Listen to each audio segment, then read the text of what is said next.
I am utilizing the Bid Integrations plugin to establish a connection between these two platforms. Let's go to Bid Integration Dashboard. Now click Create Integration. Now search and select Trigger, which is Divi. Select a form. Click Next. Search and select Klaviyo.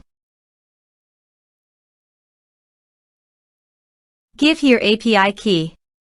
So click on Please visit here. Click on Create private API key. Give here API key name.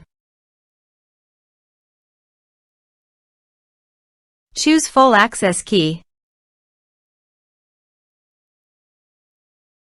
Create. Copy the private key.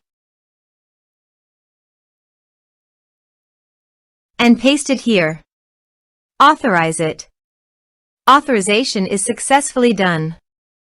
Now click on Next. Select a list. Map the respective fields.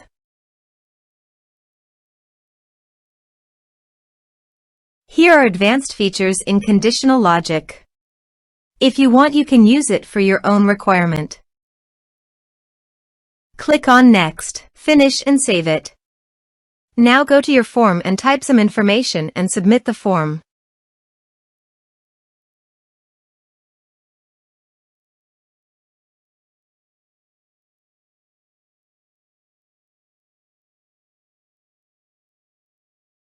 The form is successfully submitted. Now goes to the Klaviyo site. And you can see the data came successfully in the Klaviyo. Thanks for watching.